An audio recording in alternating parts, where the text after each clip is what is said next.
The Montana morning air cut through the valleys like a blade, carrying with it the scent of pine and the promise of another harsh winter ahead. Sam Mitchell pulled his worn leather jacket tighter as he guided his pickup truck down the gravel road that led to the outskirts of Whitefish, a small town where everyone knew everyone else's business, or thought they did. At 52, Sam had the weathered hands of a man who'd spent his life working the land, and the steady gaze of someone who'd learned that actions spoke louder than words. His ranch, the Double M, had been in his family for 3 generations, and he'd run it alone since his wife Margaret passed 5 years ago. The locals respected him, but few could claim to truly know him. Sam preferred it that way. The old Ford's engine rumbled as he approached the bus stop, a simple wooden bench beside a rusted sign that marked the edge of his property. He wasn't expecting anyone. The nearest neighbor was miles away, and deliveries came to the main house. But something caught his eye that made him slow down and eventually stop. A small figure sat hunched on the bench, barely visible in the early morning mist. As Sam stepped out of his truck, the figure became clearer. A young girl, maybe 8 or 9 years old, with auburn hair that fell in tangles around her thin shoulders. She wore a faded blue dress that had seen better days, and her small hands clutched a worn canvas bag to her chest. "Hey there," Sam called out, his voice gentle despite its natural gruffness. "You okay, sweetheart?" The girl looked up with eyes that seemed far too old for her face, green eyes that held a mixture of fear and resignation that no child should ever carry. She didn't speak, just watched him with the wariness of a wounded animal. Sam approached slowly, his boots crunching on the gravel. "I'm Sam Mitchell. I live on the ranch just over there." He pointed toward the cluster of buildings visible in the distance. "What's your name?" Still, the girl remained silent, but her grip on the bag tightened. It was then that Sam noticed what else she held: a black leather Bible, its pages yellowed with age and use. The combination was striking: a little girl with nothing but a bag and a Bible, sitting alone at a bus stop in the middle of nowhere. "Where are your folks?" Sam asked, crouching down to her level. He'd always been good with animals, knew that sudden movements and loud voices only made scared creatures more frightened. Children, he reasoned, weren't much different. The girl's lower lip trembled slightly. "They're not coming back," she whispered, her voice barely audible above the wind that whistled through the nearby pine trees. Sam felt something twist in his chest, a familiar ache that he'd learned to live with since Margaret's death. He'd seen that look before in the mirror during those first months of grief, the look of someone who'd been left behind. "What's in the bag?" he asked gently. The girl hesitated, then slowly opened it. Inside, Sam could see a few articles of clothing, a small stuffed rabbit with one ear missing, and what looked like a photograph. Nothing else. A child's entire world reduced to what could fit in a canvas bag. "My name's Emma," she said finally, her voice stronger now. "Emma Rose Patterson. I'm 9 years old." "Well, Emma Rose Patterson," Sam said, settling onto the bench beside her. "That's a beautiful name. Would you like to tell me how you came to be sitting here all by yourself?" Emma's eyes filled with tears, but she didn't let them fall. "Mama said she'd come back for me. She said to wait right here and someone would take care of me until she could come back." She looked down at the Bible in her hands. "She gave me this, said it belonged to my grandma and that God would watch over me." Sam's jaw tightened. He'd seen enough of life to know that sometimes people made promises they couldn't keep, and sometimes they made promises they never intended to keep. Either way, it was the children who suffered. "How long have you been waiting here, Emma?" "Since yesterday morning," she replied, and Sam's heart sank. The girl had spent the night at this bus stop alone, in temperatures that had dropped well below 40 degrees. "Are you hungry?" Emma nodded quickly, and Sam could see she was trying hard to be brave. "I ate the sandwich Mama left me yesterday, but..." She trailed off, embarrassed. "Well, I was just heading home to make some breakfast. Best pancakes in 3 counties, according to my late wife." Sam stood up, dusting off his jeans. "Would you like to come with me? We can keep watching for your mama from there." Emma looked uncertain, torn between the instructions she'd been given and the kindness this stranger was offering. Sam waited patiently, understanding that trust, especially for a child who'd been abandoned, wasn't something that could be rushed. "I don't want to be any trouble," Emma said finally. "No trouble at all," Sam assured her. "I've got a big house that's been too quiet for too long. Could use the company." As they walked toward his truck, Emma clutching her bag and Bible, Sam found himself thinking about the twists of fate that had brought them together. He'd been heading to town to pick up feed for his cattle, a routine trip he'd made hundreds of times.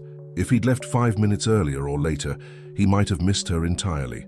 The truck's heater warmed them, As they drove the short distance to the ranch house, Emma pressed her face to the window, taking in the vast expanse of rolling hills, the cattle grazing in the distance, and the mountains that rose like guardians around the valley. "It's beautiful," she whispered. "It is," Sam agreed, seeing his land through her eyes. "Been in my family for a long time. My grandfather built that house with his own hands." The ranch house was a sturdy structure of logs and stone, with a wraparound porch that faced the mountains. Smoke curled from the chimney, and the windows glowed warm and yellow in the morning light. To Emma, who'd spent the night on a cold bench, it looked like something from a fairy tale. Inside, the house was comfortable and lived in, with wooden floors worn smooth by generations of boots and furniture that was built to last. Sam led Emma to the kitchen, where a wood-burning stove radiated heat and the smell of coffee lingered in the air. "You can set your things right there," Sam said, gesturing to a chair by the window. "Can you see the road from here?" Emma nodded, understanding that he was helping her keep her promise to wait and watch for her mother. As Sam began preparing breakfast, mixing batter and heating the griddle, he found himself studying the girl. She sat very still, very proper, with her hands folded in her lap, and her eyes alternating between watching the road and watching him. There was something about her that spoke of good upbringing, of a child who'd been taught manners and respect, even if her current circumstances suggested otherwise. "Emma," Sam said as he flipped the first pancake, "do you have any other family? Grandparents, aunts, uncles?" Emma shook her head. "Just Mama and me. Mama said my daddy was in heaven with Jesus, and Grandma and Grandpa too." Sam nodded, filing away this information. "What about friends? A teacher, maybe?" "We moved around a lot," Emma said quietly. "Mama said we were looking for the right place to call home." The pancakes were golden and perfect, and Sam served them with butter and syrup along with a glass of milk. Emma ate with the careful politeness of a child who'd been taught not to waste food, finishing every bite despite the generous portion. As the morning wore on, Sam found himself making subtle inquiries, trying to piece together Emma's story without causing her more distress. What emerged was a picture of a mother who'd struggled with something, addiction maybe or mental illness, and who'd finally reached the point where she felt she couldn't care for her daughter anymore. By noon, it was clear that Emma's mother wasn't coming back. Sam had called the sheriff's office, and they'd confirmed what he'd suspected. There was no record of anyone reporting a missing child, and no one had inquired about a girl at the bus stop. "Emma," Sam said, settling into the chair across from her, "I need to tell you something, and I want you to listen carefully." Emma's eyes widened with fear. "I think your mama loved you very much," Sam continued, "but I think she knew she couldn't take care of you the way you deserved. So she brought you here to this place because somehow she knew you'd be safe." Emma's composure finally cracked, and tears began to flow. "She's not coming back, is she?" Sam's throat tightened. "I don't think so, sweetheart, but that doesn't mean you're alone." Emma looked up at him through her tears, and Sam made a decision that would change both their lives forever. "This is your home now," he said simply, "if you want it to be." The words hung in the air between them like a bridge neither quite knew how to cross. Emma stared at Sam through her tears, her small hands still gripping the worn Bible as if it were an anchor in a storm. The kitchen clock ticked steadily, marking the passage of moments that would define the rest of their lives. "You mean it?" Emma whispered, her voice barely audible above the crackling of the wood stove. Sam nodded, his weathered face softening in a way it hadn't in years. "I mean it. But Emma, I need you to understand something. I'm not your daddy, and I'm not trying to replace him. I'm just a man who thinks every child deserves a safe place to grow up." Emma wiped her nose with the back of her hand, a gesture so childlike that it made Sam's heart ache. "What if Mama changes her mind? What if she comes back? Then we'll deal with that when it happens," Sam said honestly. "But for now, you're here, and you're safe. That's what matters." The afternoon passed in a strange dance of adjustment. Sam showed Emma around the house, opening doors to rooms that had been closed for years. The guest bedroom on the second floor had belonged to his and Margaret's daughter, Sarah, who died in a car accident when she was 16. Sam had kept it exactly as it was, unable to face the task of packing away her things. "This could be your room," Sam said, standing in the doorway, "if you want it." Emma stepped inside, her bare feet silent on the hardwood floor. The room was frozen in time, a teenager's sanctuary with band posters on the walls, a desk covered with books, and a bed with a patchwork quilt that Margaret had made by hand. It was beautiful and sad and perfect all at once. "She was your little girl," Emma said, not asking but stating a fact with the intuition that children sometimes possess. She was, Sam confirmed, his voice thick with emotion. Her name was Sarah. Emma approached the desk, where a photograph showed a smiling girl with dark hair and Sam's steady eyes. She was wearing a rodeo queen crown and holding a trophy. She was pretty. She was beautiful, Sam agreed. Inside and out, she would have liked you. Emma turned to look at him, and Sam saw something shift in her expression, a flicker of understanding, of recognition. They were both people who'd lost someone, both carrying wounds that might never fully heal. "Can I keep some of her things?" Emma asked. "I don't have much, and I promise I'll be careful." Sam felt his chest tighten. "Of course you can. This is your room now." As evening approached, Sam realized he faced a challenge he hadn't anticipated. He had no idea how to care for a 9-year-old girl. When Sarah was Emma's age, Margaret had handled the day-to-day nurturing while Sam focused on providing and protecting. Now suddenly, he was responsible for both roles. "Are you hungry?" he asked as they stood in the kitchen, both of them uncertain about the routine they were supposed to establish. Emma nodded. "I can help cook. Mama taught me." Sam found himself curious about this mysterious mother who'd abandoned her child, but had also raised her to be polite and helpful. "What did she teach you to make?" "Grilled cheese and tomato soup," Emma said proudly. "And scrambled eggs. And I can make my own bed and do laundry if you show me where the machine is." The simple statement revealed so much about Emma's life before this moment. A child who'd been forced to grow up too fast, to shoulder responsibilities that should have belonged to adults. Sam felt a surge of protective anger toward the woman who'd left her here, followed immediately by gratitude that she'd at least taught Emma to be self-sufficient. They cooked together, Sam providing ingredients and guidance, while Emma handled the actual preparation with the confidence of someone who'd done this many times before. The grilled cheese was perfect, the soup warm and comforting, and as they ate, Sam found himself thinking that the house already felt different, more alive somehow. "Tell me about your mama," Sam said gently, as they cleaned up the dishes. "What was she like?"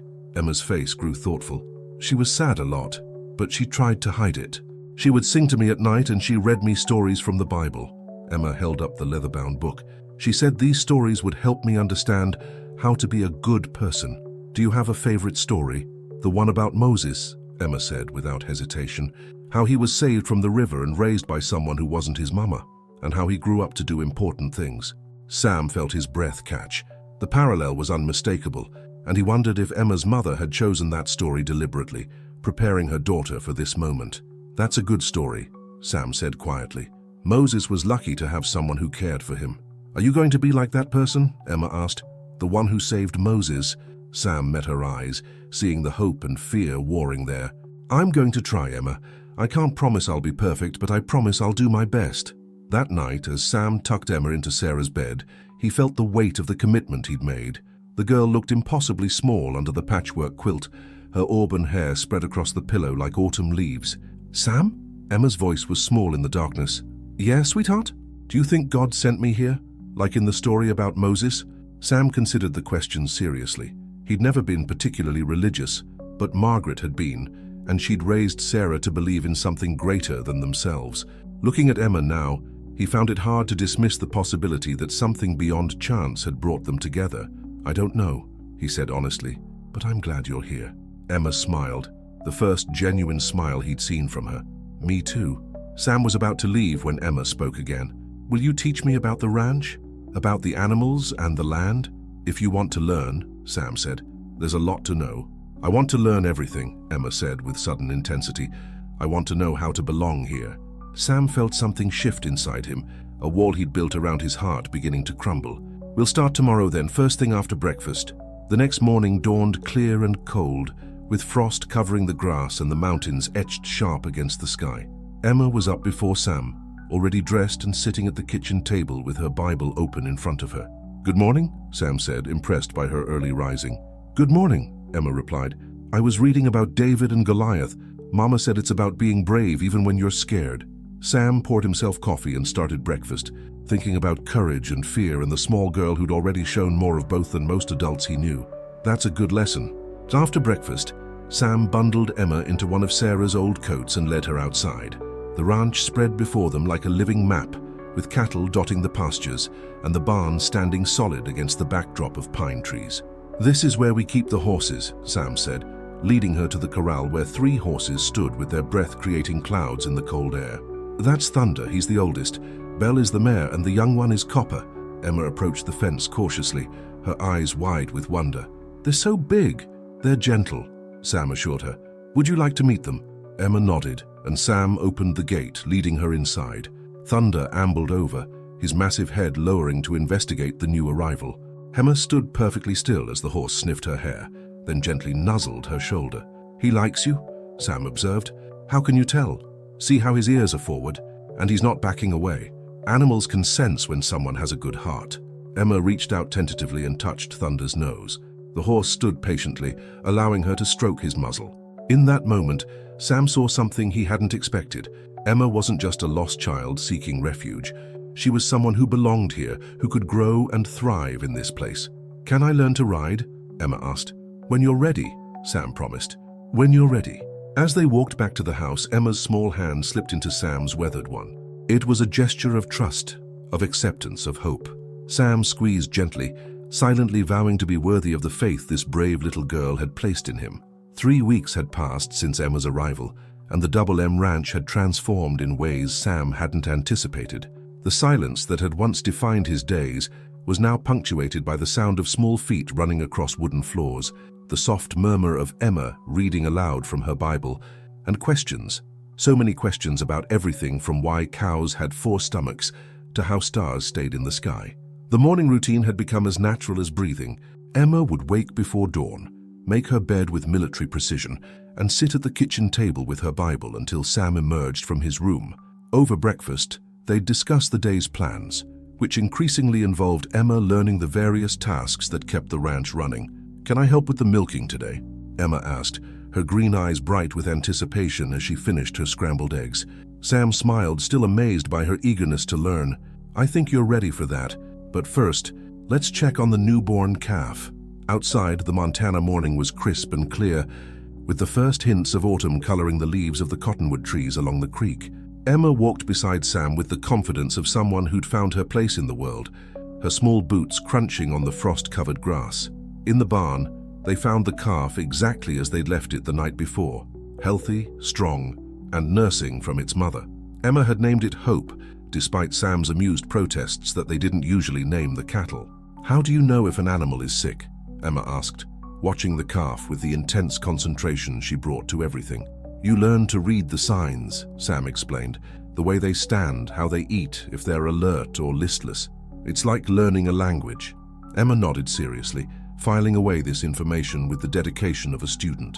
Over the past few weeks, she'd absorbed knowledge like a sponge, memorizing the names of every animal on the ranch, learning to identify different types of feed, and understanding the daily rhythms that governed their lives. The milking lesson went better than Sam had expected. Emma's small hands were gentle but firm, and she listened carefully to his instructions about maintaining a steady rhythm and watching for signs of discomfort in the cow. When the first stream of milk hit the bucket, Emma's face lit up with the kind of joy that came from mastering something new. "I did it!" she exclaimed, looking up at Sam with pride. "You sure did," Sam said, his voice thick with emotion. "You're a natural." As they worked together, Sam found himself thinking about the miracle of adaptation.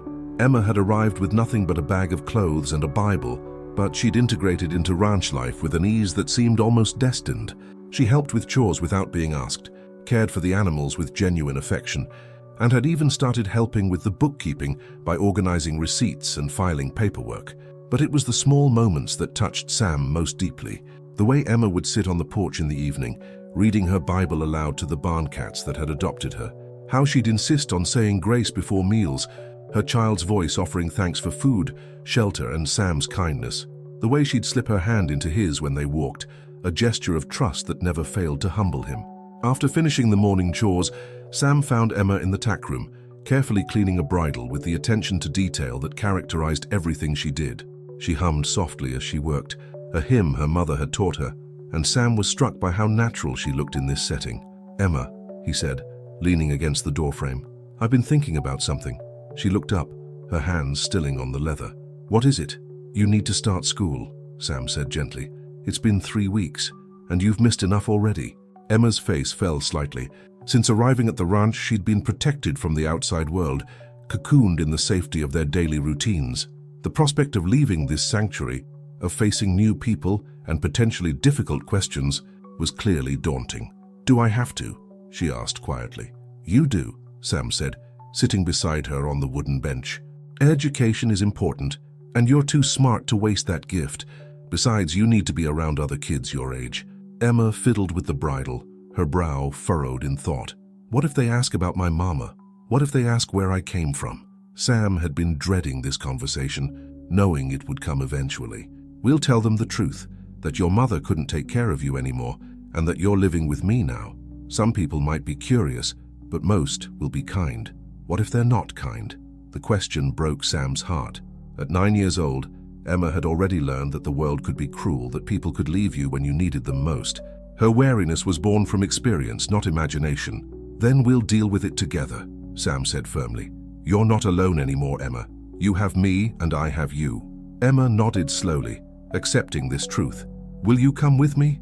The first day?" "Wouldn't miss it," Sam promised.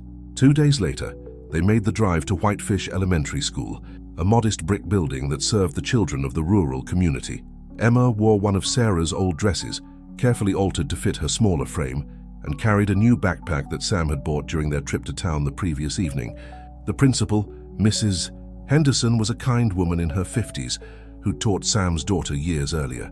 She greeted them warmly, but Sam caught the curiosity in her eyes as she looked at Emma. "And this is Emma," Sam said simply. "She's living with me now." Mrs. Henderson nodded, understanding that some stories were best kept simple. "Welcome to our school, Emma. I think you'll like it here." Emma's teacher, Miss Katie, was a young woman fresh out of college with enthusiasm that seemed to put Emma at ease. The classroom was bright and colorful, with student artwork covering the walls and a reading corner filled with books. "We're so glad you're here," Miss Katie said, kneeling to Emma's level. "I've prepared a special place for you right here next to Sarah." Emma looked confused until a girl about her age with curly brown hair and a friendly smile waved from a nearby desk. "Hi, I'm Sarah too, but everyone calls me Sassy because I have the same name as Mr. Mitchell's daughter who died." The introduction was so matter-of-fact, so innocent, that it bypassed the awkwardness Sam had been dreading. Emma smiled back, and he saw some of the tension leave her shoulders. "I'll be back at 3, Sam told Emma, squeezing her hand. "You'll do just fine." As he drove away, leaving Emma at the school for the first time, Sam felt the familiar twist of anxiety that came with caring for someone. He'd lost so much, his wife, his daughter, his sense of purpose. The thought of losing Emma, too, of failing to protect her, was almost paralyzing. But when he returned that afternoon, Emma was waiting on the school steps with a smile that lit up her entire face. She ran to him, her backpack bouncing, and threw her arms around his waist. "How was it?" Sam asked, surprised by the intensity of his relief. "It was good," Emma said, climbing into the truck. "I'm a little behind in math, but Miss Katie said she'd help me catch up. And Sassy is really nice. She asked if I could come to her house for a sleepover sometime." Sam felt a surge of pride and protectiveness. "That sounds like it might be fun. We'll see."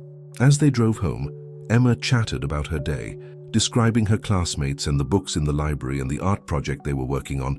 She seemed lighter somehow, more like the child she should have been all along. "Sam," Emma said as they pulled into the ranch driveway, "do you think I belong here? Really belong?" Sam stopped the truck and turned to face her fully. "Emma, you belong here more than anyone I've ever known. This ranch, this family, we needed you just as much as you needed us." Emma smiled, that radiant expression that had become Sam's favorite sight in the world. "I'm glad God brought us together." "Me too, sweetheart," Sam said, and he meant it with every fiber of his being. That evening, as they sat on the porch after dinner, Emma reading her Bible while Sam reviewed the day's work, Sam realized that the broken pieces of his life were slowly being mended, not replaced. He would never stop grieving Margaret and Sarah, but mended in a way that honored their memory while creating space for new love. Emma looked up from her reading, her face thoughtful. "Sam, do you think stories can come true, like the ones in the Bible?" Sam considered the question, thinking about miracles and faith and the mysterious ways that hope could manifest in the most unexpected forms. "I think they can, Emma. I think some stories are just waiting for the right time to unfold." Emma nodded sagely, then returned to her reading. In the growing dusk, with the sound of cattle lowing in the distance and the first stars appearing in the vast Montana sky, Sam felt a profound sense of completeness. They were a family now, forged not by blood, but by choice, by love, by the simple act of caring for one another. Winter arrived early that year, blanketing the Double M Ranch in a pristine layer of snow that transformed the familiar landscape into something magical. Emma had been with Sam for 3 months now, and the rhythm of their life together had become as natural as breathing. She'd settled into school, made friends, and proven herself indispensable around the ranch. But as the first blizzard of the season howled outside their windows, the past came calling in a way neither of them had anticipated. The phone rang at 7:32 on a Tuesday morning, cutting through the quiet of their usual breakfast routine. Sam frowned as he glanced at the caller ID. It was Sheriff Martinez, and early morning calls from law enforcement were rarely good news. "Sam, I need you to come down to the station," Sheriff Martinez said without preamble. "It's about the girl." Sam's blood ran cold. He glanced at Emma, who was methodically eating her oatmeal while reading from her Bible, blissfully unaware of the conversation taking place. "What about her?" "I'll explain when you get here. Can you be here in an hour?" "I'll be there," Sam said, hanging up with shaking hands. Emma looked up from her book, her green eyes immediately registering the tension in his face. "What's wrong?" Sam forced a smile, not wanting to alarm her. "Just some ranch business I need to take care of in town. You go on to school like normal, and I'll pick you up this afternoon." But Emma had developed an uncanny ability to read his moods, and she wasn't fooled. "Is it about me? About my mama?" Sam's heart clenched. He'd always promised to be honest with her, but how could he explain something he didn't understand himself? "I don't know yet, sweetheart. But whatever it is, we'll face it together. That's what families do." An hour later, Sam sat in Sheriff Martinez's office, feeling like he'd been punched in the gut. Across the desk from him sat a woman in her 30s with perfectly styled blonde hair and a lawyer's confident bearing. She'd introduced herself as Jennifer Walsh from the Wyoming Department of Family Services. "Mr. Mitchell," she said, her voice professionally compassionate. "I understand you've been caring for Emma Patterson for the past 3 months." "That's right," Sam said carefully. "I'm afraid I have some difficult news. Emma's mother, Rebecca Patterson, was found last week in a motel room in Cheyenne. She died of a drug overdose." Sam felt the words hit him like a physical blow. Despite everything, despite the abandonment and the broken promises, Emma had held on to hope that her mother might return. Now that hope was gone forever. "There's more," Ms. Walsh continued. "We've been able to locate Emma's biological father. He's coming forward to claim custody." The room seemed to spin around Sam. "What do you mean, coming forward?" "David Patterson is very much alive, Mr. Mitchell. He's been serving time in a federal prison for the past 3 years on drug-related charges, but he's due for release next month. He's requested immediate custody of his daughter." Sam leaned forward, his hands gripping the edge of the sheriff's desk. "Are you telling me that Emma's father is a convicted drug dealer who's been in prison while his daughter was homeless?" "I understand your concern," Ms. Walsh said carefully, "but legally, as her biological father, he has rights. The fact that he's been incarcerated doesn't automatically disqualify him from—" "Like hell it doesn't," Sam interrupted, his voice rising. "That little girl was abandoned at a bus stop with nothing but a bag of clothes and a Bible. She's been through more trauma than most adults, and now you want to hand her over to a stranger, a criminal." Sheriff Martinez leaned forward. "Sam, I know this is hard to hear, but we have to follow the law." "The law?" Sam stood up, his chair scraping against the floor. "The law failed Emma when it allowed her to be abandoned. The law failed her when it let her mother slowly kill herself with drugs. And now you're telling me the law is going to fail her again?" Ms. Walsh maintained her professional composure, but Sam could see sympathy in her eyes. "Mr. Mitchell, I understand you've grown attached to Emma, but she has a biological father who wants to be part of her life. We have to give him that opportunity." Sam felt a rage building inside him, unlike anything he'd experienced since Margaret's death. Give him an opportunity. What about Emma's opportunity to have a stable, loving home? What about her opportunity to feel safe and secure? "Mr. Patterson has completed drug treatment programs while incarcerated," Ms. Walsh said. "He's expressed genuine remorse for his past actions and determination to make amends with his daughter.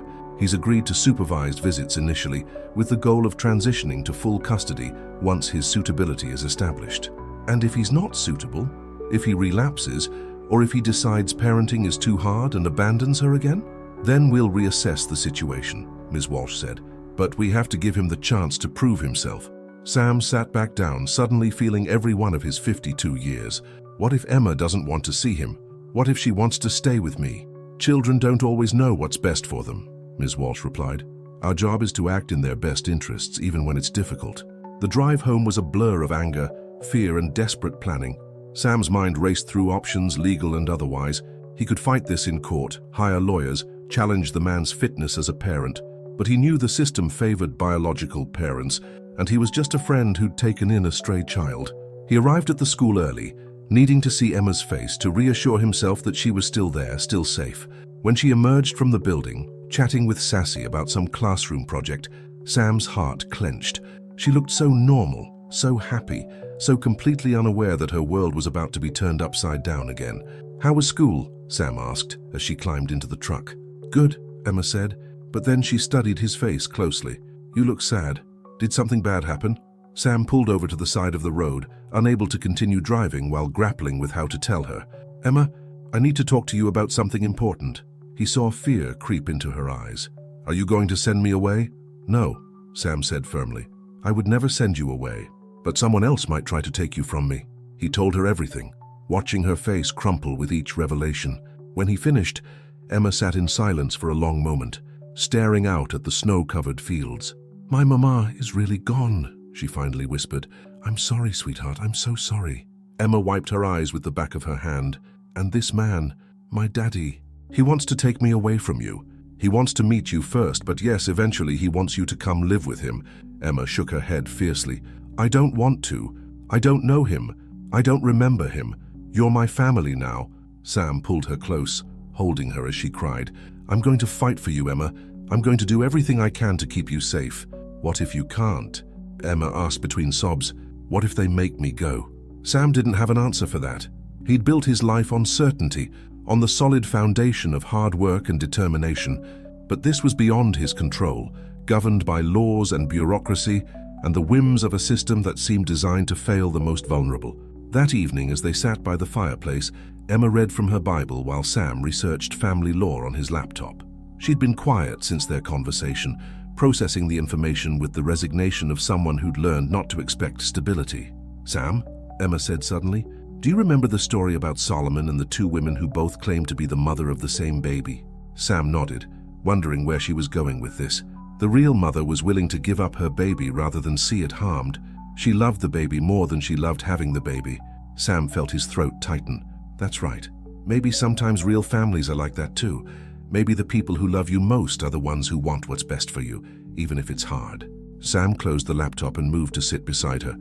Emma, I want you to know that whatever happens, you will always be my daughter. Not because of paperwork or legal decisions, but because you chose to be part of this family and we chose to love you.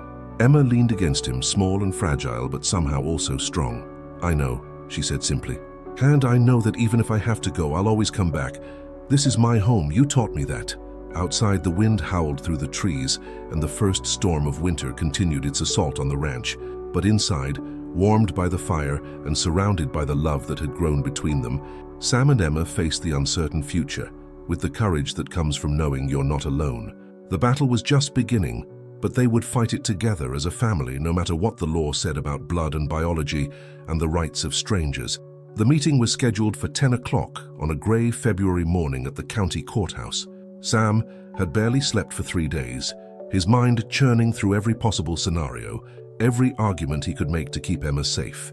Beside him in the truck, Emma sat quietly, wearing her best dress and clutching her Bible like a shield. Remember what we talked about, Sam said gently as they pulled into the courthouse parking lot. Just tell the truth. Tell them how you feel. Emma nodded, her face pale but determined. What if he seems nice? What if I'm supposed to want to know my real daddy? Sam's heart ached at the question. Over the past 2 weeks, as they'd prepared for this moment, Emma had wrestled with conflicting emotions.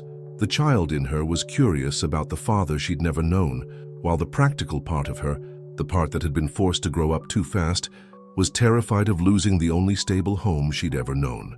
Emma, listen to me, Sam said, turning to face her fully. David Patterson may be your biological father, but that doesn't make him your daddy. A daddy is someone who takes care of you, who teaches you right from wrong, who's there when you're scared or sick or happy. Blood doesn't make a family, love does. Inside the courthouse, they were directed to a small conference room where several people were already waiting. Ms. Walsh from Family Services sat at one end of the table, flanked by another social worker Sam didn't recognize. Across from them sat a man in his mid-30s with Emma's green eyes and auburn hair, dressed in an ill-fitting suit that looked like it had come from a discount store. David Patterson looked nervous, fidgeting with his hands and avoiding direct eye contact. When Emma entered the room, his face lit up with a mixture of wonder and guilt that was painful to watch. "Emma," he said softly, half rising from his chair. "My God, you're so beautiful. You look just like your mother." Emma instinctively moved closer to Sam, her small hand finding his. She studied her father with the same careful attention she gave to everything else, taking in his appearance, his mannerisms, the way he held himself. "Hello," she said politely, but without warmth. Ms. Walsh took control of the meeting, explaining the purpose of the gathering and outlining the legal framework that governed their situation. David had rights as Emma's biological father, but those rights had to be balanced against Emma's best interests and her own wishes. "Mr. Patterson," Ms. Walsh said, "why don't you tell us about your plans for Emma's care?" David cleared his throat, his nervousness evident. "Well, I've got a job lined up at a construction company in Billings. The pay's decent, and I found a nice apartment in a good neighborhood. There's a school nearby, and I've already looked into enrolling Emma." Sam felt Emma's hand tighten in his. Billings was 3 hours away. She would lose everything she'd built here, all her friends, her school, her connection to the ranch. "I know I made mistakes," David continued, his voice gaining strength. "I know I wasn't there when Emma and her mother needed me, but I'm clean now. I've been clean for 18 months, and I want to make things right. I want to be the father I should have been from the beginning." Ms. Walsh nodded, making notes. "And what do you know about Emma's current situation? Her needs, her interests, her personality?" David's confidence faltered slightly. "I know she's smart. Rebecca always said she was smart, and I know she's been through a lot.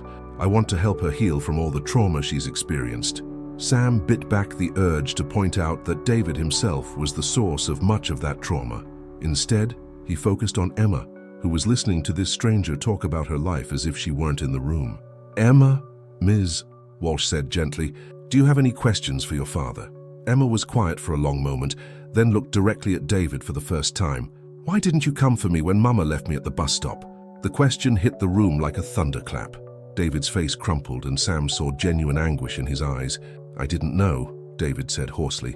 "I was in prison, and your Mama, she never told me where you were. If I had known, Emma, I swear I would have found a way to get to you." "But you knew Mama was sick," Emma pressed, with the relentless logic of a child. "You knew she couldn't take care of me. Why didn't you make sure I was safe before you went away?" David had no answer for that, and the silence stretched uncomfortably. Finally, Ms. Walsh intervened. "Mr. Mitchell, would you like to share your perspective?" Sam had prepared for this moment, but looking at Emma's face, seeing the confusion and fear beneath her brave exterior, he forgot every careful argument he'd planned.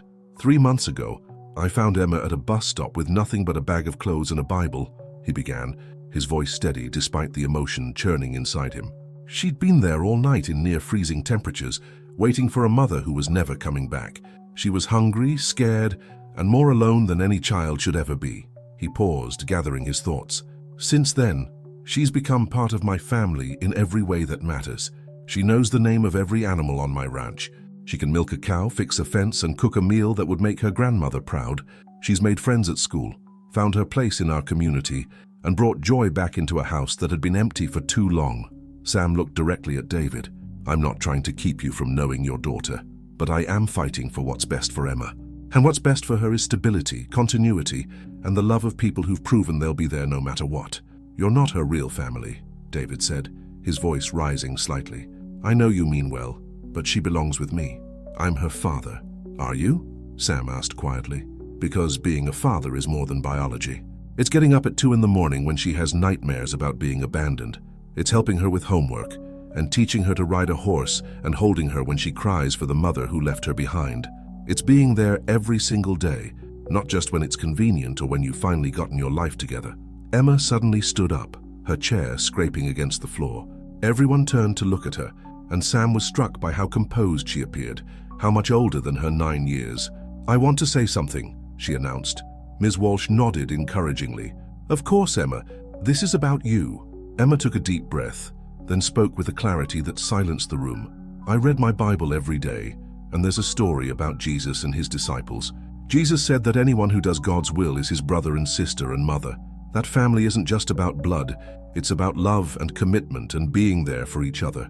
She looked at David, and Sam saw compassion in her young face. I don't remember you and I don't know you. Maybe you're a good person now and maybe you really want to be my daddy, but Sam is already my family. He found me when I was lost, he gave me a home when I had nowhere to go, and he loves me for who I am, not because he has to. Emma's voice grew stronger. I know about Moses in the Bible, how he was saved from the river and raised by people who weren't his blood family. And I know that God put me at that bus stop so Sam would find me. This is where I belong. The room was absolutely silent. David's eyes filled with tears, and he seemed to be struggling with emotions too complex for words. Finally he spoke. I can see how much you love her, he said to Sam, his voice barely above a whisper. And I can see how much she loves you. I've spent 3 years in prison thinking about all the things I'd say to my daughter, all the ways I'd make up for lost time. But maybe the best thing I can do for her is to let her stay where she's happy. Ms. Walsh leaned forward. Mr. Patterson, are you saying you're withdrawing your custody petition? David wiped his eyes with the back of his hand. I'm saying I want what's best for Emma, and it's clear that what's best for her is staying with Sam. He looked at Emma directly. Would you be willing to let me visit sometimes, to get to know you gradually without taking you away from your home? Emma looked at Sam, who nodded encouragingly. I'd like that, she said softly. I'd like to know about my mama when she was young, and about your family. But this is my home and Sam is my family. David smiled through his tears. Then that's how we'll do it. As they left the courthouse an hour later, the legal paperwork filed to make Sam Emma's legal guardian, Emma slipped her hand into his. The winter sun was breaking through the clouds, casting long shadows across the snow-covered parking lot. Are you happy with how things turned out? Sam asked.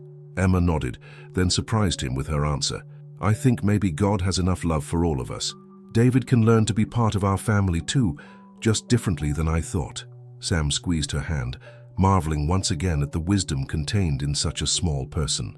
As they drove home to the Double M Ranch, he realized that their family wasn't shrinking or growing.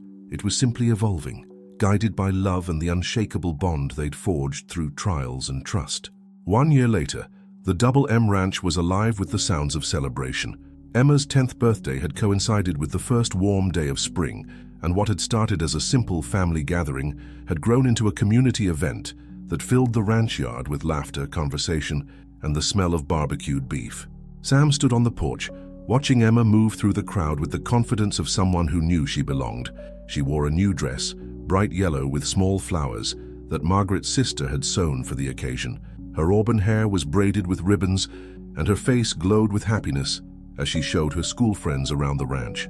She looks like she owns the place, Sheriff Martinez observed, joining Sam on the porch with a plate of food. She does, Sam replied simply, more than I ever did. It was true.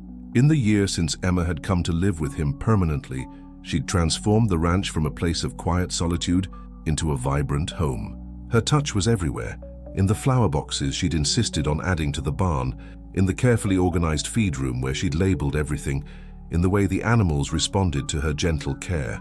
Sam, Emma called from across the yard, where she was standing with a group of her classmates near the corral. Can you show them how Thunder learned to paint? Sam chuckled, remembering the afternoon when Emma had discovered that if you put non-toxic paint on a brush and encouraged Thunder to hold it in his mouth, the horse would move it across a canvas in what could generously be called artistic expression. The resulting paintings now hung in Emma's room, proudly displayed alongside her school certificates and ribbons from the county fair. In a minute, sweetheart, Sam called back. Let your friends pet him first. As he watched Emma guide her friends through their first encounter with the gentle giant, Sam reflected on how much had changed. The scared, abandoned child who'd sat on a bus stop bench with nothing but a bag, and a Bible had grown into a confident, compassionate young girl who seemed to light up every room she entered. The transformation hadn't always been easy. There had been nightmares in the early months, moments of profound sadness when Emma grieved for the mother she'd lost and the childhood that had been stolen from her.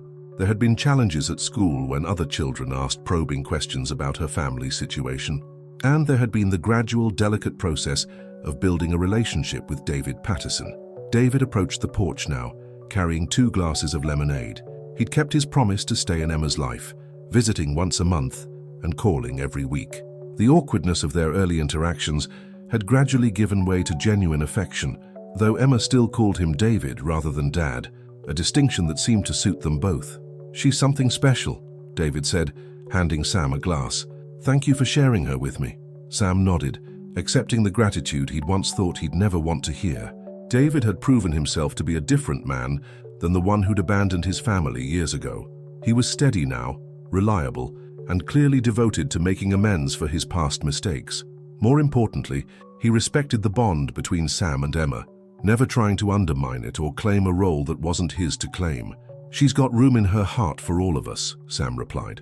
"That's one of the things that makes her remarkable." Across the yard, Emma was now demonstrating proper horse grooming technique to a captivated audience of 10-year-olds. Her movements were precise and confident, and Sam was struck by how naturally she'd taken to ranch life. She had an intuitive understanding of animals that couldn't be taught, only nurtured. "Emma," called a familiar voice, and Sam turned to see Miss Katie approaching with a wrapped gift. "I have something special for the birthday girl." Emma's face lit up as she saw her teacher. Miss Katie had become more than just an educator. She was a mentor and friend who'd helped Emma navigate the social complexities of school life and provided extra support during the adjustment period. "What is it?" Emma asked, accepting the gift with the polite gratitude that characterized all her interactions. "Open it and see," Miss Katie said with a smile. Emma carefully unwrapped the package, revealing a leather-bound journal with her name embossed on the cover. "It's beautiful," she breathed. "I thought you might like to write down some of your stories," Miss Katie explained. "The ones you tell about the ranch, about the animals, about your family. You have a gift for storytelling, Emma." Sam felt a surge of pride. Emma did indeed have a way with words, spinning tales that combined her deep observation skills with a natural sense of drama. She'd recently started reading her compositions aloud to the younger children at school, and her teachers had mentioned that she might have real talent as a writer. "Thank you," Emma said, hugging the journal to her chest. "I'll start writing in it tonight." As the afternoon wore on, Sam found himself in countless conversations with neighbors and friends who'd come to celebrate Emma's birthday. Each person had stories to share about how Emma had touched their lives, the way she'd helped Mrs. Hendricks with her groceries when the elderly woman fell, how she'd organized a fundraiser at school for the animal shelter, the quiet kindness she showed to anyone who seemed lonely or left out. "I've done something remarkable here," Pastor Williams told Sam as they watched Emma lead a group of children in a game of tag around the barn. "That little girl has brought out the best in this whole community." Sam knew it was true. Emma's presence had reminded everyone of what really mattered: kindness, compassion, the willingness to help those in need. She'd turned the Double M Ranch into a gathering place where people felt welcome, where children could learn about responsibility and care for animals, where anyone who needed a helping hand could find one. As the sun began to set and the guests started to head home, Sam found Emma sitting on the porch swing, still wearing her party dress, but with her shoes kicked off and her journal open in her lap. She was writing intently, her tongue poking out slightly in concentration. "What are you working on?" Sam asked, settling beside her on the swing.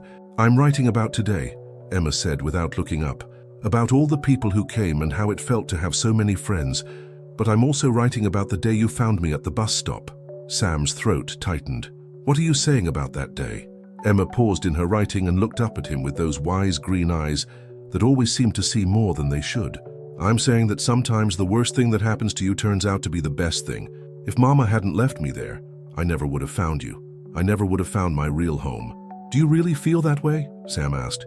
"No regrets?" Emma considered the question seriously, as she considered all questions. "I'm sad about Mama," she said finally. "I'll always be sad that she was sick and that she died, but I'm not sad about the path that brought me here. This is where I was meant to be." She returned to her writing, and Sam sat quietly beside her, listening to the sounds of the ranch settling into evening. In the distance, cattle lowed softly, and the horses moved restlessly in their corral.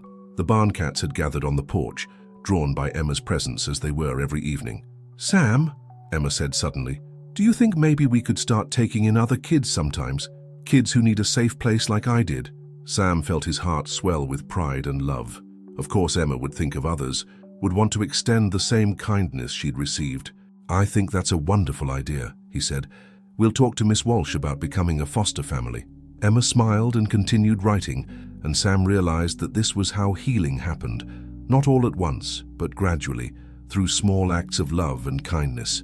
through the patient building of trust and belonging.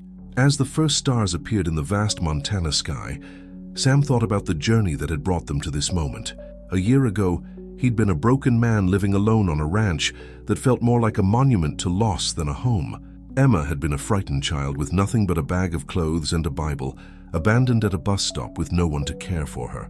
Now they were a family, not bound by blood, but by something stronger. They were bound by choice, by love, by the daily decision to show up for each other no matter what challenges arose. "All done," Emma announced, closing the journal with satisfaction. "Want to hear what I wrote?" "I'd love to," Sam said. Emma cleared her throat and began to read in her clear, strong voice. "Today was my 10th birthday, and I got the best present of all. The reminder that families are made of love, not just blood. A year ago, I was lost and scared and alone, but God had a plan for me, just like the stories in my Bible. He led me to a bus stop, where a good man would find me and say the words that changed my life forever. This is your home now, and it is. It always will be." Sam pulled Emma close, his heart so full it felt like it might burst. In the growing darkness, surrounded by the sounds and smells of the ranch they both loved, he understood that sometimes the most profound miracles came disguised as ordinary moments. A stranger stopping to help a lost child, a heart opening to love again, a broken family becoming whole. "I love you, Emma," Sam whispered into her hair. "I love you too, Dad," Emma replied, using the word she'd started calling him just a few months ago, when she'd finally felt secure enough to claim the relationship they'd built together. And under the endless Montana sky, surrounded by the life they'd created together, they sat in perfect contentment, knowing that home wasn't a place, it was the people who chose to love you no matter what.